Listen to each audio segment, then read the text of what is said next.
સાહેબશ્રી, જે રીતે થોડોક વરસાદ ભુજમાં પડી રહ્યો છે અને પીજીવીસીએલની બેદરકારી સામે આવી છે, આપણું શું કહેવું? માત્ર થોડાક વરસાદે જ પીજીવીસીએલની પ્રી મોન્સૂન કામગીરીની પોલ ખોલી નાખી છે.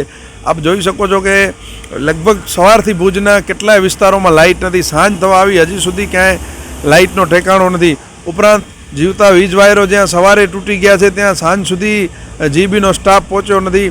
આ કેવી પ્રી મોન્સૂન કામગીરી કરી છે? અમે લગભગ 2 મહિના અગાઉ રજૂઆતો કરીને ભુજમાં જે જીબીના પ્રશ્નો છે તેની જાણ કરી હતી અને કહ્યું હતું કે પ્રી મોન્સૂન કામગીરી યોગ્ય રીતે થાય તો પ્રશ્નો ઉપસ્થિત ન થાય, પરંતુ પ્રી મોન્સૂન કામગીરીના નામે માત્ર ભ્રષ્ટાચાર થયો છે. કાગળ પર પ્રી મોન્સૂન કામગીરી થઈ છે એટલે સામાન્ય વરસાદે જીબીના કામગીરીની પોલ ખોલી નાખી છે. આજે અનેક જગ્યાએ લાઇટો નથી, અનેક જગ્યાએ વાયર તૂટ્યા છે.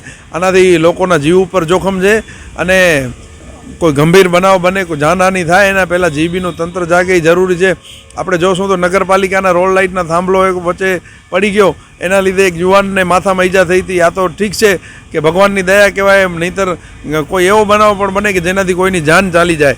તો આ બધા તંત્રો જે આવી કામગીરી સંભાળે છે એમને આમાં જરાય બેદરકારી દાખવવી ન જોઈએ. આ લોકોના જાનમાલનો પ્રશ્ન છે, એમને નુકસાન ન થાય એ માટે તત્પર રહેવું જોઈએ અને ખાસ કરીને ચોમાસા જેવી સિઝનમાં આ કામો તાત્કાલિક થઈ જવા જોઈએ, એમાં જરાય બેદરકારી ન ચાલે.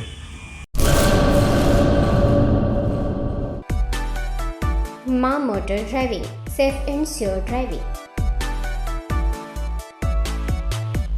ડ્રાઇવિંગ એ શોખ સાથે આપની મોટી જવાબદારી પણ છે. અમારા ઇન્સ્ટ્રક્ટર દ્વારા સચોટ અને સરળ માર્ગદર્શન. આપની રોજની તાલીમની માહિતી મેળવીને શું અધુરાશ છે એના ઉપર પૂરું ફોકસ કરાય છે.